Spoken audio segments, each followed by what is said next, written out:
Very much. New York Republican Congressman Peter King is the chairman of the House Homeland Security Committee. Congressman King, good morning to you. Good morning. Great to be with you. It's a great day. Well, tell me, what was your first reaction when you got the news, and how did you get the news? About an hour and a half before the president spoke last night, the White House called me, told me the president would be announcing the death of bin Laden.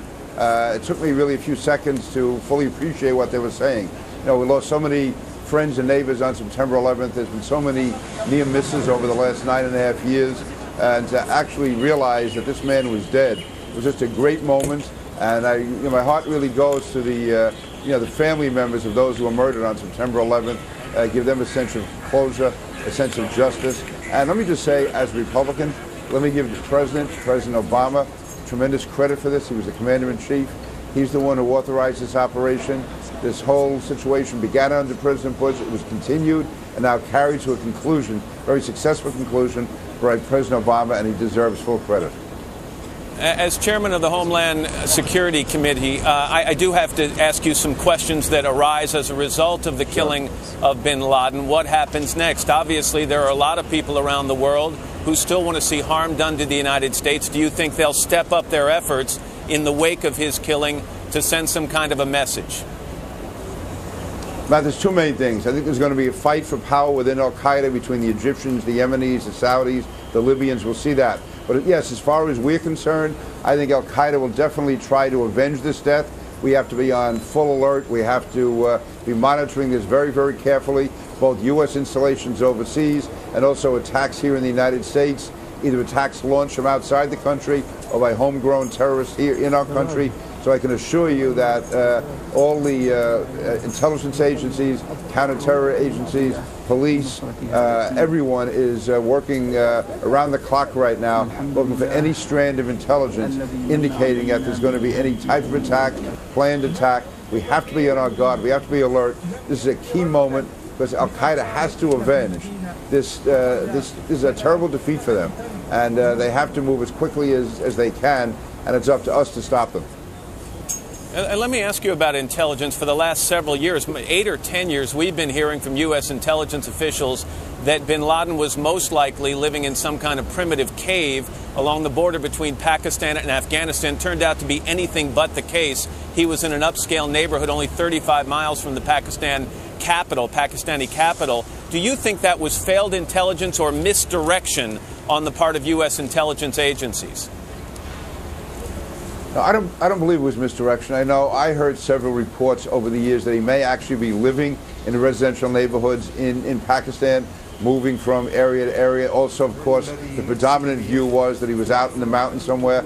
No, it was just very, very difficult to find him. I mean, this is an area where the United States has limited access, and he has, let's face it, bin Laden does have support in Pakistan. They were able to move him around, and this was a tough operation. That's why I was never confident right to the very end that we were going to get bin Laden. This is a very difficult assignment, very difficult, and it was carried out. So, no, listen, the intelligence agencies, they stayed on this. And what this shows is you have to pursue every lead. Because, after the fact, this looks very easy. He was in a compound, north of Islamabad, and the helicopters come in, the Navy SEALs took him out. But, there's been so many other instances like this over the years where we thought we had him, we thought he was at a location. And what I give the intelligence agencies and also special operations tremendous credit for, they kept going. They did not become discouraged, did not become defeated, and they got him. And that should be the message to al-Qaeda, that we will get you. You come after America, we will get you. No matter how long it takes us, you will be gotten. Right. New York Congressman Peter King, the chairman of the Homeland Security Committee. Congressman King, I thank you for your time this morning. Matt, thank you very much. All right. That's right.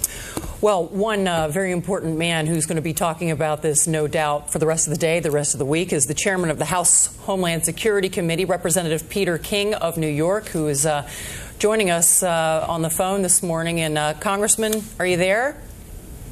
I'm here.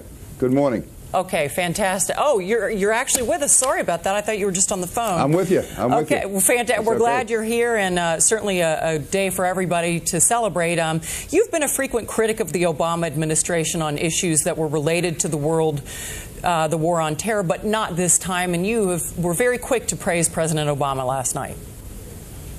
Absolutely. The President, as Commander-in-Chief, deserves the credit for this military operation.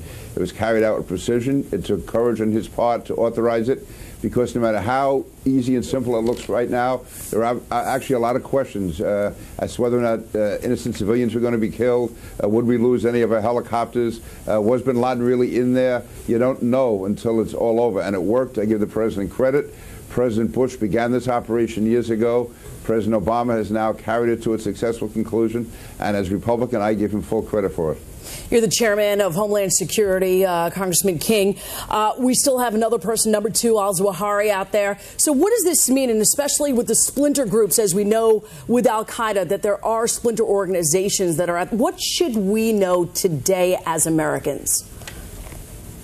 What we should know is that al-Qaeda has planned for this. They had a contingency plan if Obama were killed. Having said that, this is going to knock them off their stride. There's going to be internal fighting between the Egyptians and the Yemenis and the Libyans, the Saudis, as to who's going to control al-Qaeda. There is al-Qaeda in Yemen. There's al-Qaeda in Mesopotamia. All that is there. And so they're going to come back. But the fact is, what I want us to do, and hopefully we can do, is take advantage of this confusion in the meantime. Come in, strike now, and just achieve as much as we can.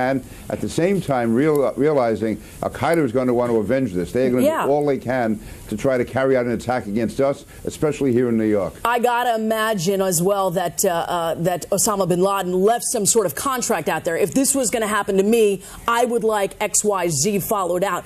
Does the intelligence that you have, does anything lead or point in that direction? Now, I have not seen anything yet indicating any imminent attack, but I do know that all of the law enforcement people, NYPD, Nassau Police, Suffolk Police, FBI, Joint Terrorism Task Force, everyone is going to be working around the clock, coordinating with the CIA, Defense Intelligence, all of them, going through every strand of intelligence, trying to anticipate what al-Qaeda may attempt, and then we have to anticipate how we're going to counter that, how we're going to stop it. But this is, this is the price we have to pay. It's a price that is very much worth paying. But when you score a victory like we did, we have to assume the enemy is going to try to strike back harder than ever. But it's our job to protect the American people. So let's stay alert. Let's not panic. We can do it. Let's enjoy the victory, but realize we're in this fight for a long time against a very, very tough enemy. The attack can come from overseas. It could be an American installation overseas, or right here at home, we could have a homegrown terrorist. We could have someone who's been recruited locally. So all of this has to be monitored and watched very carefully. Very quick question for you, Congressman King, before we let you go. Where are you spending the day today? Are you going to be shuttling between New York and Washington? I will be going back to Washington. Ironically enough, I'm scheduled to be at a dinner with President Obama at the White House tonight. This was scheduled several weeks ago. He invited committee chairmen down to the White House, basically, for a routine dinner. So obviously we'll have something to talk about tonight. No, but I'm heading back to Washington. I'll be heading back to Washington this morning, and I'll be in briefings all day. Again, the White House called me last night, about an hour and a half before the president's speech. They told me what he was going to say, and you could just sense the exhilaration in their voice when they told me. And when you do meet him, what will you say? Have you thought about that? I'll just say congratulations, Mr. President. You got the job done. Yeah. All right. Thank you so much, Chairman of Homeland Security, Peter King, joining us live. We appreciate that. It is 6:50, as we mentioned. Big news of the day, Osama bin Laden dead, buried at sea. Congressman Peter King joins us. He is the chair of the Homeland Security Committee in the House. You know him here on Good Day New York. Congressman King, welcome back. What do you think? Greg, it's a great moment. It's a great victory for America. It's a tremendous tribute to our armed forces, and the president deserves great credit as commander-in-chief. So in the short run, this is a great tactical victory for us. In the long run, it's a strategic victory if we can take advantage of this opportunity to really move on al-Qaeda, because I think right now, even though they had contingency plans in place, they're not quite ready to lose, to have lost bin Laden, and there could be internal feuds between the Saudis and the Yemenis, the Libyans, and the Egyptians. So if we can move quickly on that, I think we can even take greater advantage of this. At the same time, I don't have to tell you, we have to be on a really high state as far as looking for any potential plots against the U.S., because al-Qaeda will try to avenge this. Right. And the way to do it, obviously, is an attack on the homeland. So we have to really make sure that everything is coordinated. Congressman, have you been able to see any pictures? I think a lot of people, everything was kind of leaked on Twitter and Facebook and things like that. People are now saying, where are the pictures? And there must be pictures out there. Have you seen anything of Osama bin Laden? The only contact I had was last night. The White House called me about 90 minutes before the president's speech to tell me what he was going to say.